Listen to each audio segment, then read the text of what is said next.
Good morning, World Wide Web. This is James, your favorite ticker picker. We're going to do a quick video on McDonald's Corp. McDonald's, everybody's favorite fast food restaurant. Some of you can't stand it. A lot of people are addicted to it, but they still have the best French fries in town. I'm sorry. $2.89 a share. Wow, has she grown up? McDonald's, an amazing company. Most people don't understand that they're actually the real estate company. They're not really in the food company. McDonald's gives franchises or sells franchises, and they charge a very small percent, a few percent on the royalty. That's not where their money comes from. Their money comes from buying the land underneath the McDonald's and then leasing that land to the people who bought the franchise, who then need to build that McDonald's. So their real money, probably a 20 to 40% clip on their investment on that land, is a markup, which also adds to their royalty.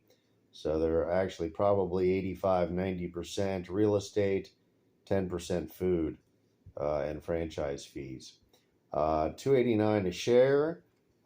This one moves with real estate and the Dow. Probably went down a little bit on the last day. The last month, it's gone up 2% almost. In the last year, 17%. 5 years, 85%. Not a bad investment for 5 years. My goodness, look at this thing. Wow. That's because of that big real estate boom that we experienced. Now, a lot of people are talking about commercial real estate and the stay-at-home employee and the services sector crisis and their inability to get people to work at McDonald's anymore. They're in Florida, they're still trying to pay $12 an hour to their employees. They got enough, but our Orlando locations are shutting down at 8 p.m. at night on the dining room, and the drive-thrus have been greatly interrupted. Sometimes they shut down at 11, sometimes they shut down at midnight. These are 24-hour McDonald's that are no longer 24-hour McDonald's just because they can't staff the place. They seem to be really, really slow at night. The line goes around the building sometimes 2 times. They've got plenty of people waiting, but it takes them so damn long to make a burger. I guess you could be there for an hour, literally waiting in the McDonald's line at night. The demand is extraordinary. Their ability to serve that demand is diminishing. People are just walking out and leaving, just quitting their jobs. It's not worth $12 an hour to get yelled at or to have the hassle. I don't know how long you would put up with it for $12 an hour, but Chick-fil-A is paying 17 and 18 and 19. Chipotle's paying 17, 18, and 19. Target's at 22. Your good employees are going to gravitate to these locations, and McDonald's is going to usually have the pits of the dregs of the employee market. And unless they pony up and pay more, and then this is on a per location basis, so I guess the franchise owners are making these decisions, and this services problem is hurting not McDonald's, but it's hurting the franchisee. The more the franchisee is hurt, the more franchises might close. They might not pay their rent. They might default on the rent. So it is important how well the individual locations are going, unless they want to sell it to another person, which I'm sure there's always somebody willing to step in possibly at some price and keep that location alive. I don't see McDonald's is closing. I do see their owners having trouble. And I do see the real estate possibly coming down with the inevitable commercial crash. A lot of this progress is from real estate. This thing could come right back to 150 again. If we have a good real estate gutting of the commercial real estate market, they're going to get sucked into that just because the valuations of everything in the area are going to drop, and their evaluation is going to drop. So their asset line is going to drop, but their income line should stay the same, except for new locations that they do. So it's going to be a very long time into the future before it actually affects their bottom line, but it could be coming in the next couple of years. You might not see this kind of growth anymore. You might see a declining real estate market where they can no longer, well, I guess they'll be buying the land for cheaper too and then leasing it up at the same margin. So I might be completely wrong on this. Maybe this one just wins and wins and wins. What's going to fall is their asset line. Um, I'm sorry, here it is. Yeah, annually, you can see it kind of growing up and up and up. It kind of leveled off over the last couple of years. I think that's with commercial real estate leveling off. But from 2018 to 2019, the real boom, 2020 again, and then a leveling off. They do have more debt than they have assets, which means they're upside down in their properties right now. Um, I don't know, it's a $6 billion difference. I think they have 2 billion in cash, 2.58 billion in cash. Um, I don't know. They don't have enough to get themselves right side up, or do they even need to be? I have no idea. Um, the payments on, well, $56 billion of liabilities are being made by their restaurants paying their rent, and they're doing quite well. I mean, their profit fell down to 6 billion. Let's see how it's doing right now. Right now, in this last quarter, yeah, they're still tracking seven plus billion. So it looks just like another grow up annually. Yeah, they're growing again. This 2023 looks like it's going to be a lot like 2021 probably. They're just going to go back up again. I don't know if their revenue is going to go up. I don't know how hot they are on adding new locations right now and offering more franchises to people. They might be cooling in that process. And the desire for the franchisee to pay the higher real estate cost to get into this thing and the higher building cost, and might completely wreck the economics of owning a McDonald's. So new franchises could definitely be hurt in the process. I like the company. I like the stock. I don't like the impending real estate problem that's going to come. If they are upside down on their balance sheet, this blue line could fall in half. You know, it could get to the point where they're getting phone calls from the bank saying, yeah, you need to catch up on this. You don't have enough equity anymore in your locations to service your debt, or not to service your debt, but to justify the loans that we made you. These were supposed to be right side up loans. They've been like this for a very, very long time. They've been upside down since 2018. Maybe the banks are cool with it. I'll tell you, if this blue line comes down, 20 or 30%, it comes down to 30 billion, let's just say, and their debt is 56. This is going to be looking like kind of a freight train mess. And God forbid any McDonald's have to start closing. They seem like they've got such high demand right now. I guess, and that demand's not going to change in a recession. Everyone's still going to go to McDonald's. They're addicted to it. They have to have it, and they wait in line for a really long time for it. And now they're ordering it on Uber and DoorDash, which is just beefing up the sales of McDonald's. The drivers won't wait in line for an hour, so they just leave. So it kind of becomes a bad experience with DoorDash and Uber. If you want to actually get your McDonald's soon in those cases, or within an hour, because you have to wait in the drive-through line, I would recommend a $10 tip, just because that's the only way to induce them to maybe sit it out that long, or a $15 tip. That'll get you some McDonald's. But if you're going to be a no tipper or a $3 tipper, yeah, nobody's going to take that order, especially when they see how long the drive-through is. They're not going to sit there to make $5 for an hour. So then your Uber driver cancels the ride. It goes to another Uber driver, and Uber has to supplement the whole thing. Just about all of their Uber and DoorDash deliveries have to be heavily supplemented by Uber and DoorDash. Because people tip $0 and $2 and $3, no driver will take it. Uber and DoorDash have to chip up the money to induce a driver to fill that order, because this is their commitment to the world to fill every order. So what happens is you get your McDonald's or your food, hours late.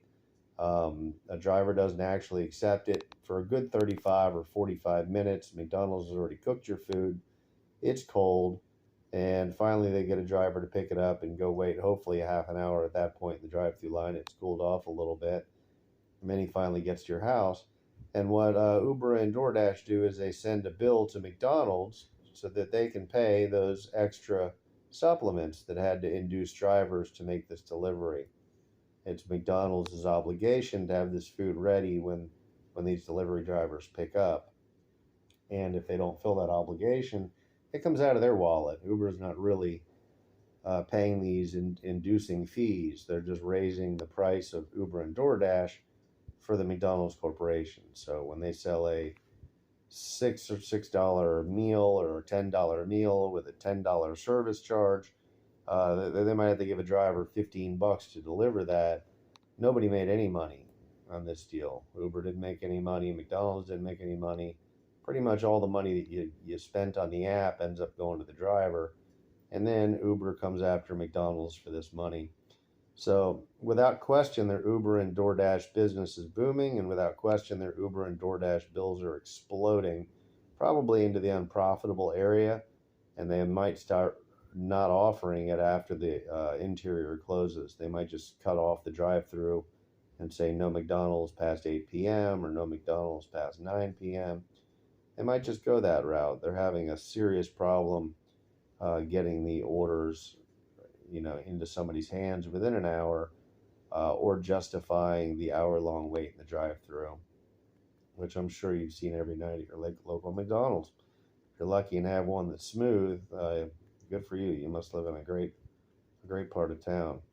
But yeah, the 5-year chart, outstanding.